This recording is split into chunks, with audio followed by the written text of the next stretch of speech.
안녕하세요. 크리스천 영성학교를 운영하는 신목사입니다. 오늘은 묘경과의 피터지는 전쟁터에서라는 제목을 한번 생각해 보겠습니다. 인터넷에서 전쟁 게임을 밤새도록 하는 사람도 게임에서 빠져나오면 피비린내 나는 싸움터가 온데간데 없이 사라지고 아무 일 없다는 듯이 일상의 삶으로 돌아오게 됩니다.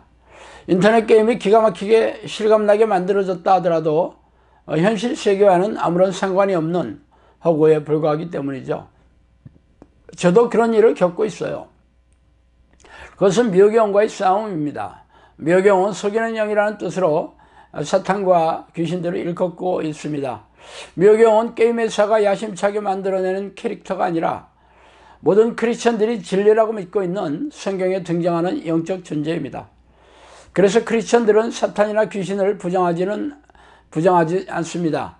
그러나 일상의 삶에서는 그들을 좋아하거나 경험하지 않기 때문에 묘경에 대해 말하는 목회자를 거의 만나보지 못하고 있으며, 혹 그런 사람이 있다 하더라도 그들의 하는 말에서 묘의 영이 삶의 현장에서 실감나게 경험하는 그런 존재가 아니라 자신이 인지하고 있는 내용을 걸쭉한 입담을 곁들여서 말하고 있을 뿐이에요. 그러나 저는 아닙니다. 날마다 묘경인 마귀와 귀신들과 피터지게 싸우는 전쟁터의 한가운데 있어요.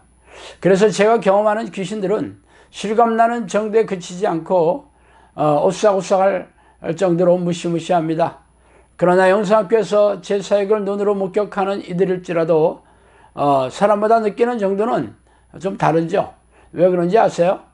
그들은 눈에 보이고 귀로 들리며 과학적으로 증명되는 존재가 아니라 오직 영적인 눈이 열려서 알게 되는 영적 존재들이기 때문이에요. 내가 또 주의 목소리를 들은 즉 이르시되 내가 누구를 보내며 누가 우리를 위하여 갈고, 그때 내가 가로되 내가 여기 있나이다 나를 보내소서. 여호와께서 가라사대 가서 이 백성들에게 이르기를 너희가 듣기는 들어도 깨닫지 못할 것이요 보기는 보아도 알지 못하리라 하여 이 백성의 마음으로 둔하게 하며 그 귀가 막히고 눈이 감기게 하라. 염려컨대 그들이 눈으로 보고 귀로 듣고 마음으로 깨닫고 다시 돌아와서 고침을 받을까 하노라. 이사야 6장 8절에 10절입니다. 위에 이사야는 하나님으로부터 기이한 말씀을 듣게 됩니다. 하나님의 백성에게 보지 못하고 듣지 못하고 마음으로 깨닫지 못하게 하여 하나님의 은혜를 경험하지 못하게 하라는 명령을 받고 있어요. 왜 하나님은 그런 명령을 내리셨으며 어떻게 이런 일을 인지할 수 있을까요? 하나님이 이런 명령을 내린 이유는 이스라엘 백성들이 하나님의 말씀을 지속적으로 거역하여 하나님의 진노를 샀기 때문이며, 묘의 역사를 깨닫고 인지하려면 영적 눈을 떠야 한다는 것입니다. 그러나 우리네 교회는 영적 눈이 감겨서 영적 잠을 자고 있기 때문에 묘경과 묘의 역사에 대해 삶의 현장에서 전혀 눈치를 채지 못하고 있죠. 그래서 제가 아무리 귀신 이야기를 실감나게 하면서 어떻게 귀신들이 사람들의 영혼과 생명을 사냥하는지 말해주어도 전혀 깨닫지 못하고 달밤에 웬 개가 짖는구나 하고 폄훼하고 비난하기 일쑤입니다. 영적 눈을 뜨려면 성령이 주시는 은사를 얻어야 합니다. 영분별의 은사라고 일컬어지는 선과 악을 분별하는 능력은 성령께서 주시는 지식과 지혜를 통해 얻게 되며 성령과 깊고 친밀한 교제를 나누는 그런 백성들에게 주어지게 됩니다. 그러나 세간에는 영안이 열렸다고 하는 이들 중에 귀신을 보았다고 말하면서 미혹시키는 이들도 적지 않아요. 귀신은 타락한 천사로서 영적 존재입니다. 그러므로 천사나 귀신이 육체의 눈으로 보이지 않아요. 성경에서는 하나님의 사자인 천사를 사람의 모습으로 나타나 하나님의 명령을 수행하는 경우는 있어도 무수한 천사들이 육체의 눈으로 보이는 것은 아닙니다. 그렇다면 하나님도 눈으로 볼 수 있다는 가정을 할 수 있겠죠. 그러나 하나님을 본 사람이 없는데 귀신이나 천사를 보았다는 것은 이중잣대가 될 것입니다. 사람들이 귀신을 보았다는 것은 귀신들이 속여서 시신경이나 망막을 조종하여 헛것을 보게 하는 것입니다. 이는 환청이 들리는 것과 마찬가지예요. 환청은 마치 누군가가 말하는 것을 음성으로 듣는 착각입니다. 귀신들은 감각신경을 조종하여 환각과 환청을 통해 그렇게 속이는 것이 아주 능수능란합니다.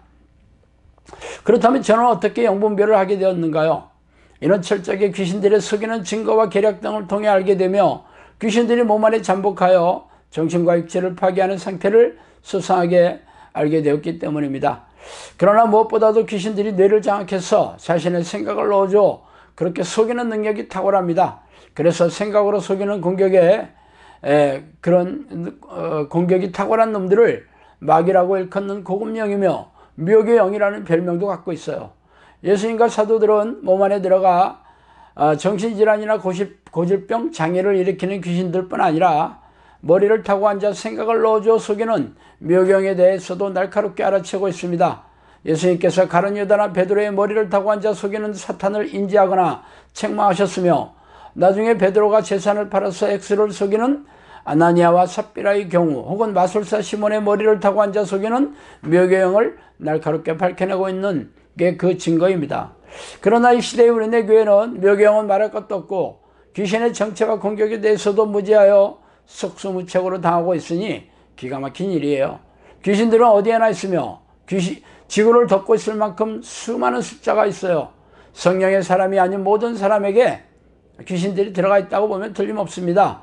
그 증거는 하나님을 믿지 않은 세상 사람들이 미혹의 영에 넣어준 생각 때문이며 교회 마당을 밟고 있는 대다수의 크리스천들도 자신들에게 성령의 증거와 변화, 능력과 열매가 없는데도 천국에 들어가는 성령의 사람이 되었다고 믿고 있는 이유입니다.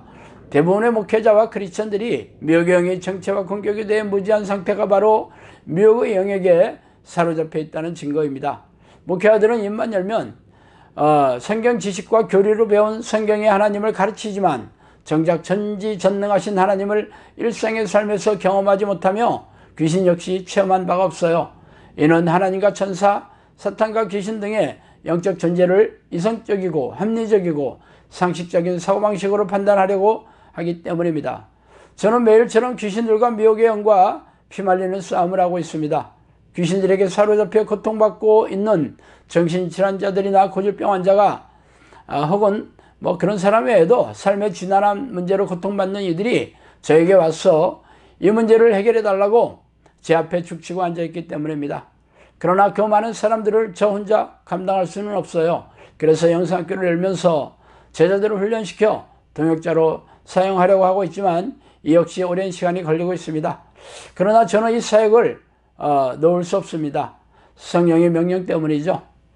자, 오늘 이 미혹의 영과 피 터지는 싸움의 전쟁터에서 아무런 우리네 교회를 바라보며 답답한 마음에 이 말씀을 드려봅니다.